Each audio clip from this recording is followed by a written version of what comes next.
हमने पूरे मुल्क में कई ऐसे इंस्टीट्यूशन के साथ अपने MOU किए जिन्होंने under section 2F and 12B की मान्यता प्राप्त की है। और अगर हम under section 2F and 12B के इंस्टीट्यूशंस में एडमिशन ले रहे हैं तो हमारे 40 से 45 हज़ार आने की संभावना सरकार के जरिए है।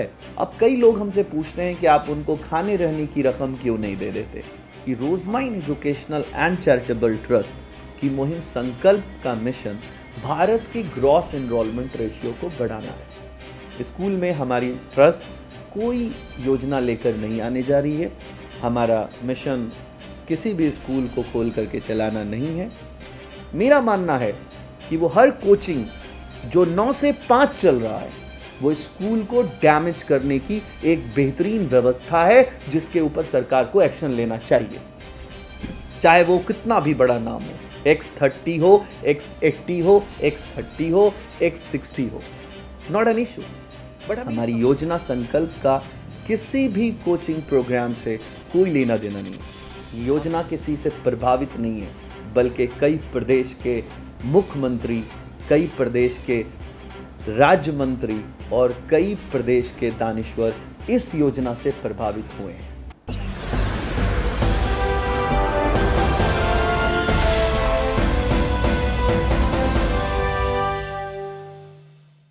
नमस्कार, अस्सलाम वालेकुम, good afternoon to all of you. आज से पहले की अपलोड वीडियो के रिस्पॉन्स से ये ज़रूर लग रहा है कि रोजमाइन एजुकेशनल एंड चैरिटेबल ट्रस्ट की योजना संकल्प को आप देख रहे हैं और हमारी सीरीज़ को सुन रहे हैं, लोगों में शेयर कर रहे हैं। ये प्यार जो आपने हमें दिया है इसके लिए हम देश के हर उन लोगों का और देश में इस चैनल को शेयर कर रहे उन हर स्टूडेंट का दिल से शुक्रिया अदा करते हैं जिन्होंने इस मुहिम को सपोर्ट किया इन चंद दिनों में। लेकिन कुछ सवालात आए जैसे पिछले की वीडियोस में कि अगर कोई छात्र रोजमाइन ट्रस्ट की तरफ से अगर अपने नामांकन को किसी स्टेट यूनिवर्सिटी या सेंट्रल यूनिवर्सिटी में कर लेता है तो उसको खाने रहने की रकम खुद देनी पड़ती है और एग्ज़ाम फीस खुद देना पड़ता है, जबकि ये रकम देने की भी कैपेसिटी उन छात्रों की नहीं है। इस पर कई सवालात आए और कई बार तो ये भी इल्ज़ाम लगाया गया कि आप फ़ोन क्यों नहीं उठाते। अगर हम सब बच्चों से ये कहें कि वो मेरी छोटी सी अपील को रिस्पेक्ट करें कि वो हेल्पलाइन नंबर पे मैसेज करें, व्हाट्सएप के ज़रिए उनसे कांटेक्ट करने की कोशिश करें, हमारे जो बैकएंड की IT टीम है वो उनको संपर्क करेगी और इस योजना के बारे में ज़्यादा से ज़्यादा जानकारी देगी। लेकिन हर बच्चे का फ़ोन उठाना या उनको फ़ोन पे ये समझाना मेरे ज़रिए पॉसिबल नहीं। लेकिन हमने आप तक अपनी पहुंच और मेरी पहुंच आप तक और आपकी मुझ तक हो जाए, कोई स्कैम ना हो बीच में, इसलिए मैंने अपने नंबर उसमें मेंशन किए।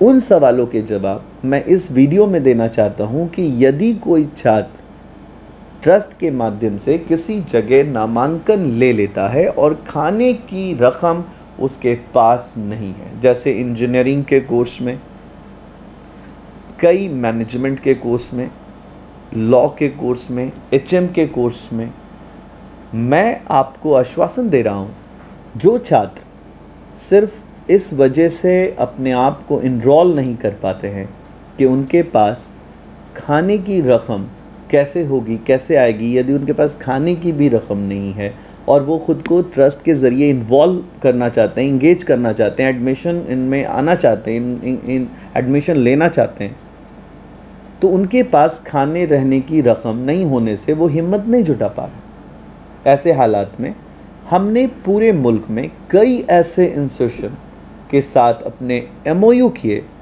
जिन्होंने under section 2F and 12B की मान्यता प्राप्त की है। और उसका जो फ़ायदा मिलना है छात्रों को वो ये है कि सेंट्रल गवर्नमेंट की जितनी भी स्कीमें 3 लोगों पे लागू होती हैं, SC ST, OBC और माइनॉरिटी, वो सारी स्कॉलरशिप के ज़रिए उनको जो स्कॉलरशिप आने की ज़रूरत है और जो आ सकती है वो इस सेक्शन के इंस्टीट्यूशंस में आएगी। यदि कोई छात्र सिर्फ खाने की रकम को लेकर के बहुत चिंतित है, तो अगर मैं उसका नामांकन इन सेक्शंस के इंस्टीट्यूशन में करा देता हूँ तो उस इंस्टीट्यूशन में उसकी सेंट्रल स्कीम वाली रकम, जो कि कम से कम 20 से 25 हज़ार या 30 से 35 हज़ार हो सकती है।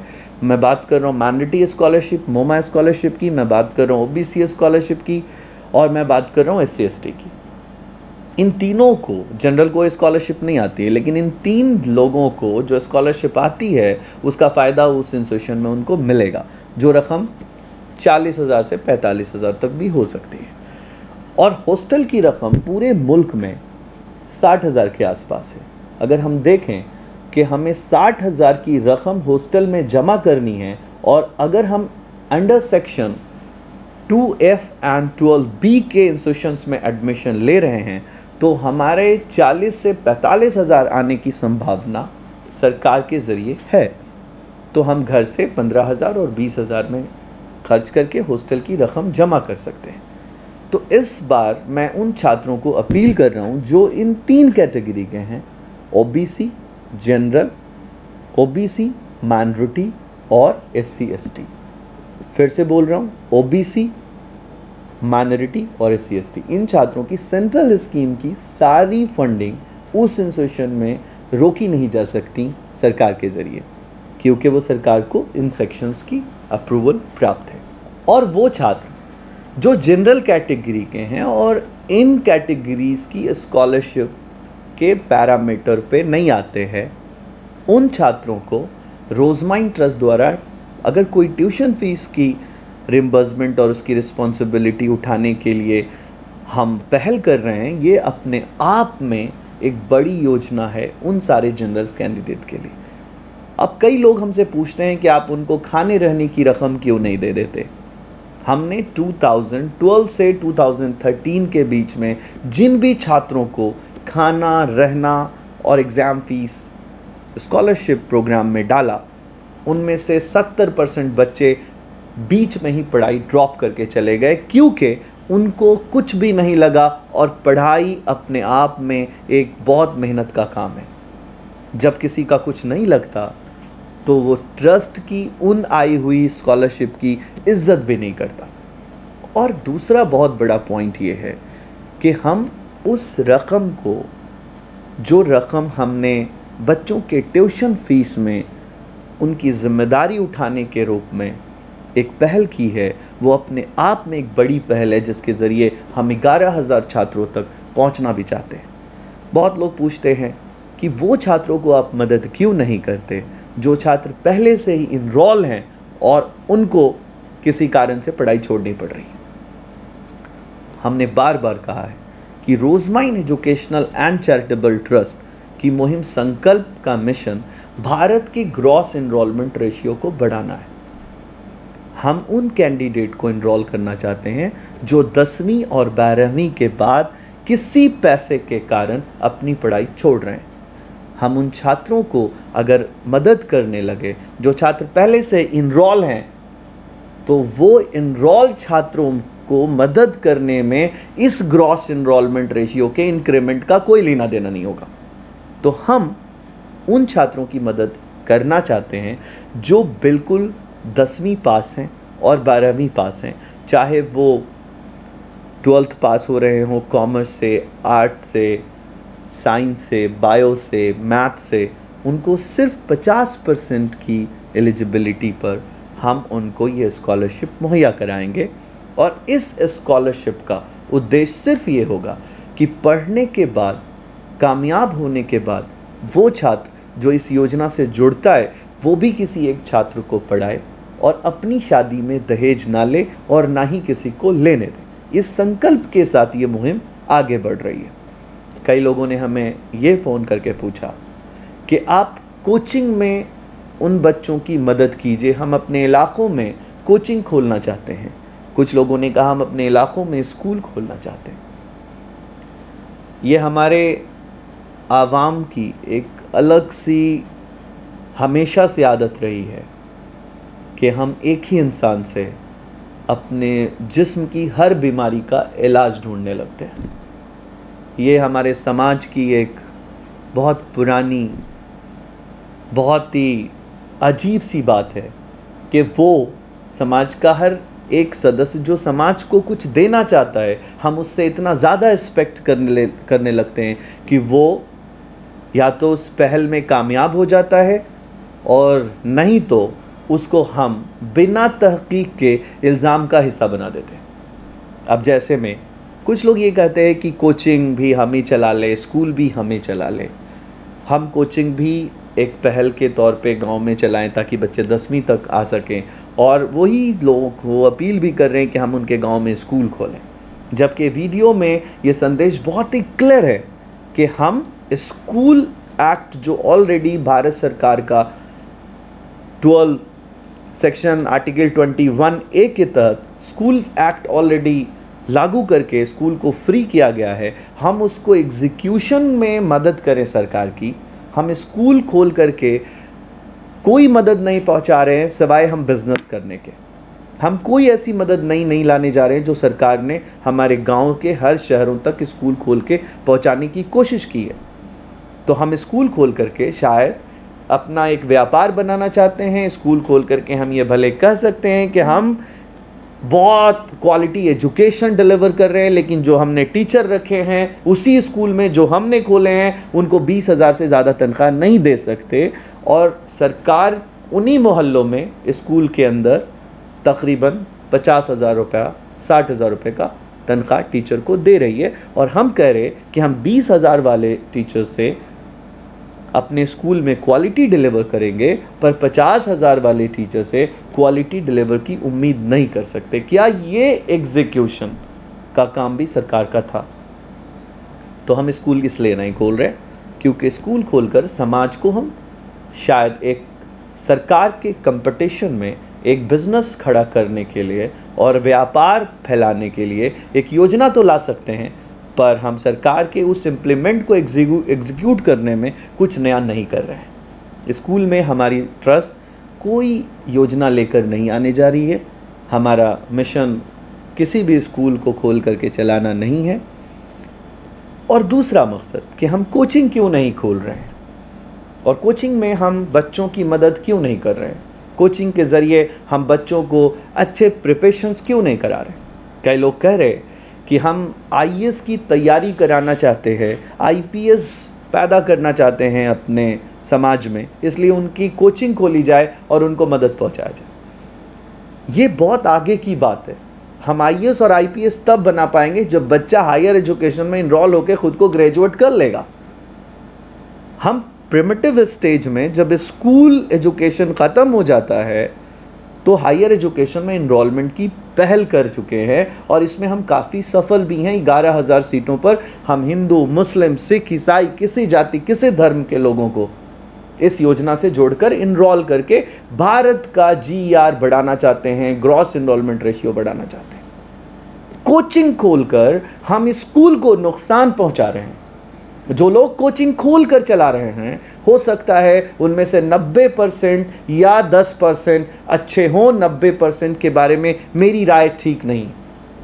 मेरा मानना है कि वो हर कोचिंग जो 9 से 5 चल रहा है वो स्कूल को डैमेज करने की एक बेहतरीन व्यवस्था है, जिसके ऊपर सरकार को एक्शन लेना चाहिए, चाहे वो कितना भी बड़ा नाम हो। X30 हो, X80 हो, X30 हो, X60 हो, नॉट एन इशू।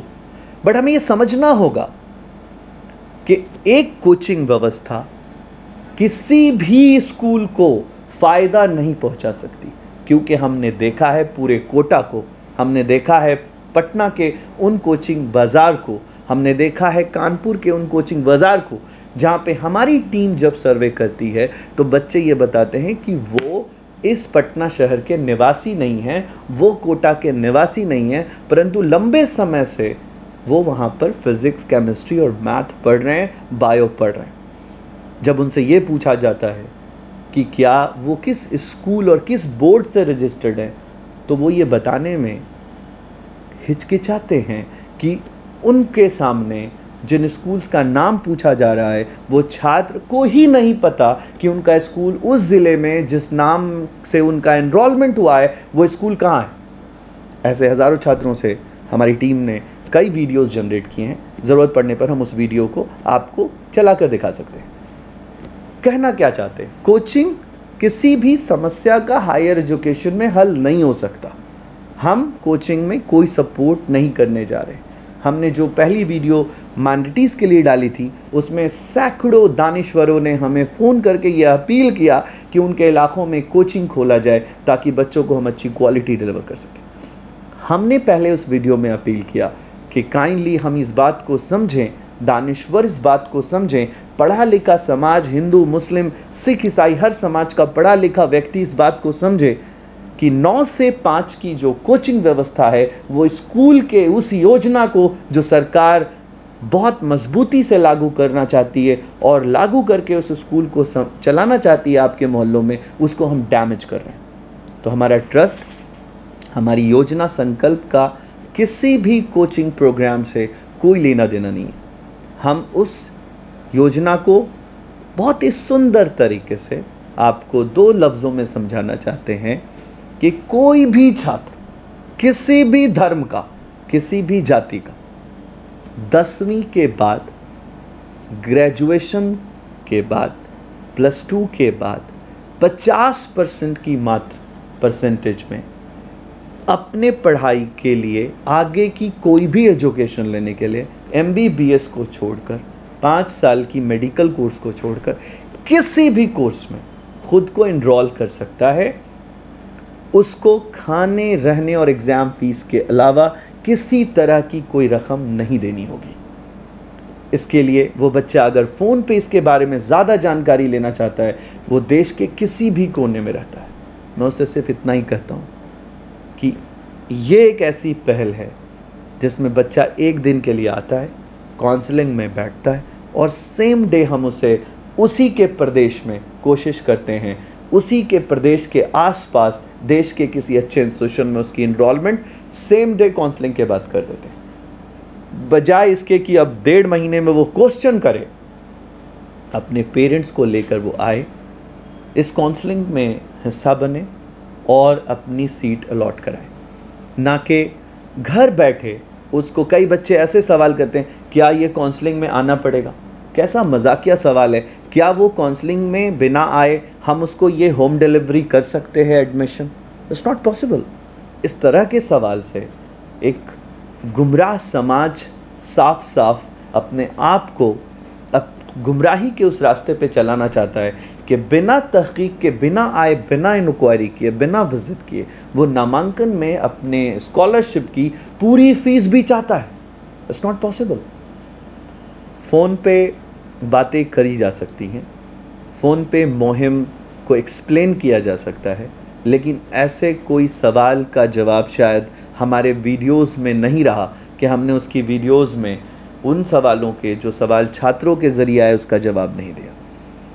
थोड़ी सी कोशिश ये करने की ज़रूरत है कि आपके रिलेटेड सवाल का जवाब हमारे ही YouTube चैनल पे हमारे ज़रिए पढ़ रहा बच्चा देता है। जैसे सवाल ये है कि हमारी जॉब लगेगी कि नहीं लगेगी, वो बच्चा ही कह रहा है कि मैं जॉब में हूँ और मेरी जॉब लगी। सवाल ये है कि क्या मुझे ये पैसा वापस करना होगा, वो पढ़े लिखे सैकड़ों वीडियोस में बच्चा ये कह रहा है कि हमने पढ़ाई कर ली, हमें कोई पैसा वापस नहीं करना पड़ा। सवाल ये है कि क्या आप पढ़ने के बाद ये पैसा वापस लेंगे, बच्चा खुद अपनी वीडियो में जवाब दे रहा है कि हमने पढ़ाई करने के बाद अंबर सर को, रोज़ माइंड के चेयरमैन को और ट्रस्ट के सारे सदस्यों को चॉकलेट ला के देना भी ज़रूरी नहीं समझा। सवाल ये है कि क्या मेरे बच्चे जो एडमिशन लेंगे उनको वहाँ उस कॉलेज के अंदर में अलग अलग तरीके से देखा जाएगा। बच्चा खुद ही बता रहा है कि हमारे क्लास में 60 बच्चों में रोज़ माइंड का सिर्फ 9 बच्चा हुआ करता था और हमने कभी अपने उस कॉलेज में अपने आप को रोज़ माइंड का छात्र कहकर पुकारते किसी को नहीं देखा, क्योंकि किसी के माथे पे न लिखा होता है कि हमने ये नामांकन रोज़ माइंड के ज़रिए प्राप्त किया है। हर एक बच्चा कॉलेज का होता है और कॉलेज के प्रांगण में उसे अलग दिशा में नहीं देखा जाता। सवाल ये आता है कि जो बच्चे नामांकन लेने आ रहे हैं, क्या उनकी स्कॉलरशिप जो सरकार द्वारा आएगी वो आप रख लेंगे? पहली बात, उन जाहिलों को समझाना बड़ा मुश्किल है जो लोग ये सवाल बिना पूछे कमेंट में ये लिख रहे हैं। पर अगर कोई एक दानिश्वर ये सवाल पूछ रहा है तो उसको ये जवाब देना बहुत सही लगता है कि किसी भी छात्र छात्रा का सेंट्रल या स्टेट स्कॉलरशिप उस बच्चे के बैंक में आता है, ना कि किसी एनजीओ में उसका स्कॉलरशिप ट्रांसफ़र किया जा सकता है। जो भी छात्र खाने पीने की रकम 60,000 65,000 रुपया ईयरली जो कॉलेजेस को देने के लिए रिस्पॉन्सिबल हैं, वही छात्र अगर ओबीसी हैं, वही छात्र अगर माइनॉरिटी हैं, वही छात्र अगर एससी एसटी कैटेगरी के हैं, उन छात्रों की जो स्कॉलरशिप सरकार द्वारा आती है, उन्हीं स्कॉलरशिप के ज़रिए वो छात्र अपने हॉस्टल की रकम जमा कर सकते हैं। इन किसी भी स्टेट की स्कॉलरशिप, किसी भी माइनॉरिटी की स्कॉलरशिप, सेंट्रल स्कॉलरशिप से रोज़माइन ट्रस्ट के इस योजना का कोई लेना देना नहीं। कई लोग ये पूछते हैं कि क्या ये क्रेडिट कार्ड योजना की तरह है? रोज़माइन एजुकेशनल एंड चैरिटेबल ट्रस्ट 2013 की मुहिम से इस प्रोग्राम को उस वीडियो के माध्यम से इसी शपथ के साथ चला रहा है, जब इस प्रदेश के अंदर में इस तरह की कोई क्रेडिट कार्ड योजना और दहेज प्रथा के खिलाफ ऐसी कोई संकल्प किसी भी सरकार द्वारा नहीं चलाया जा रहा था। ये योजना किसी से प्रभावित नहीं है, बल्कि कई प्रदेश के मुख्यमंत्री, कई प्रदेश के राज्य मंत्री और कई प्रदेश के दानिश्वर इस योजना से प्रभावित हुए हैं। ये योजना वो हर दानिश्वर को प्रभावित करती है जो सच में ये समझते हैं कि भारत में किसी भी छात्र, एक छात्र की मदद करना ही बहुत बड़ा एक उद्देश्य है, बहुत बड़ा एक मिशन है और बहुत बड़ा एक कामयाब तरीका है। और हमने अपने इस ट्रस्ट के ज़रिए, इस योजना के ज़रिए, इस मिशन के ज़रिए 11,786 सीटों पर बच्चों के नामांकन का ऐलान किया है और इस ऐलान के बाद हज़ारों हज़ार छात्रों ने नामांकन की प्रक्रिया में ख़ुद को शामिल करके उनके खुद की वीडियोस अपलोड करने में हमें मदद की है और वो वीडियोस में ख़ुद एक शपथ का हिस्सा बने हैं। मैं 2020 के कोरोना के समय उन बच्चों के वीडियोस की बात कर रहा हूँ। मैं 19 की बात नहीं कर रहा, मैं 18 की बात नहीं कर रहा, मैं 17 की बात नहीं कर रहा, मैं 2008 की बात नहीं कर रहा। मैं बात कर रहा हूँ आज करंट उन इस सेशन की, जब अब आपके पास सिर्फ़ और सिर्फ 20 से 22 दिन बचे हैं नामांकन के लिए। अभी भी आप घर बैठे अगर सवाल पूछ रहे हैं, बेहतर तो ये हो कि अब आप 1,000, 2,000, 5,000, 10,000 रुपया लगाकर किसी भी तरीके से ट्रस्ट की ऑफिस आइए और आने के बाद अगर आपको लगे कि आप संतुष्ट होकर नहीं जा रहे हैं, आपका पैसा बेकार हो रहा है, तो मुझसे अवैस अंबर मैं इस वीडियो में वचन देता हूं आपको कि आने और जाने का खर्च भी मुझसे ले जाइए। मैं आपको वचन देता हूं, लेकिन आप किसी भी मेडिकल कोर्स के लिए मत आइए। मेरे पास 5 साल की कोई भी डॉक्टरेट डिग्री नहीं है। आप किसी भी 2 साल के डिप्लोमा कोर्स के लिए, 3 साल के डिप्लोमा कोर्स के लिए, 4 साल के डिग्री कोर्स के लिए और 5 साल का एक ही कोर्स मेरे पास है, वो है लॉ फॉर 5 ईयर। आप आ सकते हैं किसी भी इस तरह के कोर्सेज़ के लिए देश में, चाहे आप कोई भी कोर्स करना चाहते हैं। लेकिन याद रखें कि हमारा ट्रस्ट किसी भी बच्चे का नामांकन किसी भी प्राइवेट यूनिवर्सिटी में नहीं करेगा। हमारा ट्रस्ट सिर्फ और सिर्फ किसी छात्र का, चाहे वो किसी धर्म विशेष, किसी जाति का हो, उसका नामांकन सिर्फ राज्य की यूनिवर्सिटी में किया जाएगा। हम उसे पूरा मौका देंगे उसको अपने ड्रीम स्ट्रीम को चुनने का। हम उसे पूरा मौका देंगे उसे पसंदीदा राज्य चुनने का और सीट की अवेलेबिलिटी पर उसको टॉप मोस्ट कॉलेजेस अलॉट किए जाएंगे।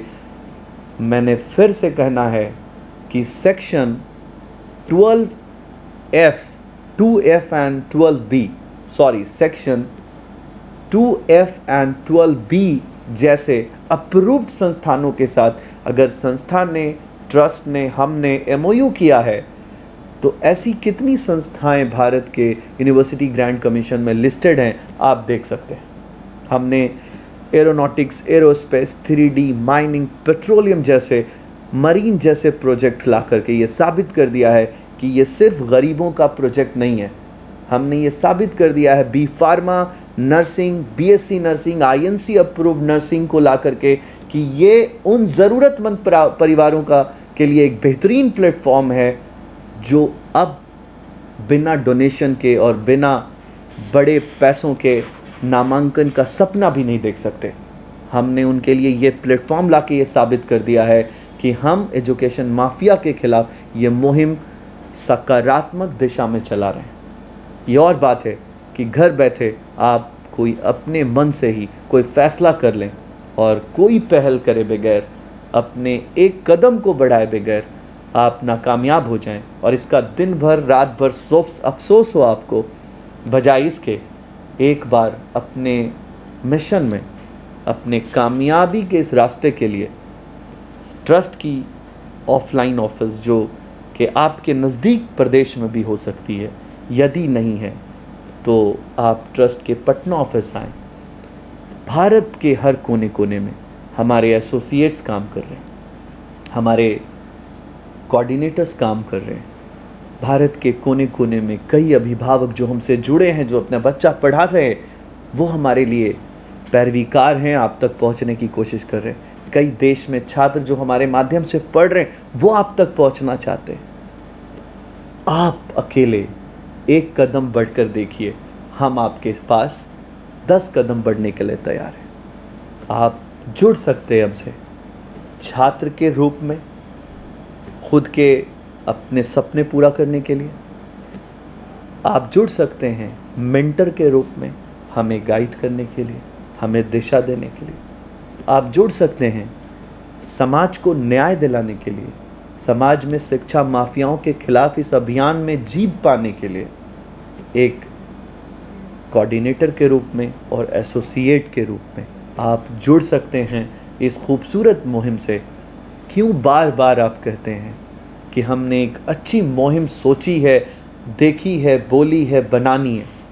क्यों इस सोच और इस बनाने वाली मुहिम से बेहतर बनी हुई मुहिम का हिस्सा बन करके, चल रही मुहिम का हिस्सा बन करके, कामयाब हुई मुहिम का हिस्सा बन करके इस देश में एक अच्छी योजना को सफलता के रूप में चलाने के लिए हमारे साथ जोड़कर, इस योजना में हमारा साथ देकर, इस ट्रस्ट को अपने परिवार का एक सदस्य बनाने के लिए हम आपका स्वागत करते हैं, हम आपका वेलकम करते हैं। आप हमारे साथ इतने देर तक जुड़े रहे, इसके लिए हम फिर से आपसे अपील करते हैं कि आप हमारे YouTube चैनल पे आइए, Facebook पे आइए, हमारे साथ WhatsApp में, हमें ग्रुप में अपने लोगों के बीच ले जाइए। हमारी टीम आपका ही एक परिवार है। हम आपके साथ जुड़कर इस देश में एक अच्छी कामयाब मुहिम चला रहे हैं। आप हमारी इस ट्रस्ट की इस मुहिम में जुड़कर हमारी मदद कीजिए और उन बच्चों को भी इससे मदद करने में आपको आसानी मिलेगी। हम आपको अपने साथ एक कोऑर्डिनेटर के रूप में, परिवार के रूप में, मेंटर के रूप में भी देखना चाहते हैं, एक अभिभावक के रूप में, एक छात्र के रूप में। इतने अच्छे दिनों में ये वीडियो बनाने का मुझे मौका मिला, आपके बीच बात करने का समय मिला। हैप्पी नवरात्रा, नवरात्रा की बहुत बहुत शुभकामनाएं आप सब लोगों को। ये बहुत ही अच्छा समय है कि हम लोग एक साथ कोरोना की लड़ाई के बाद इस पावन पर्व में आपसे ये भी कामना करते हैं कि आप हमारे इस ट्रस्ट के इस योजना में काम कर रहे लाखों हज़ारों छात्रों के जो सड़कों पे हर दिन घूम रहे हैं, जो हर दिन लोगों के दरवाजे नॉक करें, उनके लिए दुआएं करेंगे और उनके लिए प्रार्थना करेंगे भगवान से कि वो इस महामारी से बचकर इस योजना की सफलता में आगे बढ़ें। Thank you.